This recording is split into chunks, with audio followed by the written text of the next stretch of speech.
Aitah for telling my dad we turned against his wife because she told us to choose between her and our mom, and not because our mom was talking shit.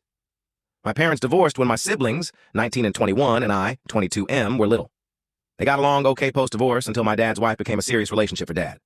It was then that issues between my mom and her started.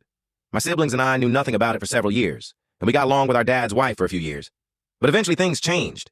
The trouble with my mom and my dad's wife came down to what my dad's wife was to us. She expected to be treated as an equal third parent, and my mom told her that would not be happening. My dad's wife expected mom to include her as a third parent, and for us to be encouraged to treat all three the very same, and to love all three the very same. Mom said we could have a loving relationship with her, but she would be our stepmother. My dad's wife said she would be our mom too, and not just a step. After that, my dad's wife would always sit next to mom at every event. I remember seeing it, and for a while I thought they got along. But in reality, the fights were just kept from us. She wanted to have an equal say with us, and she wanted the right to make decisions for us, and she wanted to be called mama, and my mom told her she would not be encouraging it. My dad's wife didn't like being fourth on our school contact list, but my mom didn't want to change it. And apparently neither did Dad, but his wife only blamed my mom for it. That sort of stuff happened for a few years, and then my mom told her to her face she was not our mother, and she needed to back off and stop trying to be equal. My dad and his wife were actually married by then, but they weren't for a lot of stuff.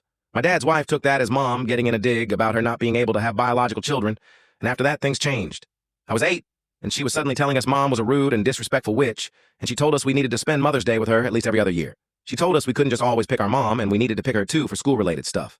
And she said we needed to start deciding which one of them really deserved to be our mom. When I was like 12, she told us we had an actual choice to make mom or her. It was for this early Mother's Day trip thing we won at school.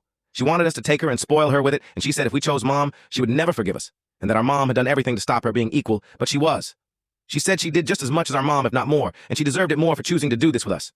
We chose mom, and she cried and yelled, and we had to get out of her way. After that, she told us mom had mocked her for being sterile, and she mocked her again when her and Dad tried to adopt and were unsuccessful. I talked to Dad, and he was backing his wife, but then let it slip. The mom never knew about those things, and his wife took them the wrong way. He told me he didn't actually mean to say it, but I told him it didn't mean he wasn't telling the truth. He said his wife deserved for us to love her and really make her feel special and like she's important to us, and that we needed to get close to her again because she felt like we hated her. I told him I could never be close to someone who kept asking me to pick her over mom and insulted mom daily. I told my siblings what Dad said, and our relationship with his wife worsened. It was then we stopped saying she was our stepmom and started saying she was our dad's wife. From there, the relationship got worse and worse, and unless we're talking to Dad and she's right there, we don't talk to her. Dad blames mom for us turning against his wife, and I told him it wasn't what mom did, but his wife telling us to choose. I said mom never said a bad word about her, but his wife said lots of bad words about mom. He told me it still wasn't fair to punish his wife for having a bad relationship with mom when we had such a good relationship with her before and she did so much for us. He told me it was disrespectful to not separate things. I disagree, but maybe I'm too close. Aitah?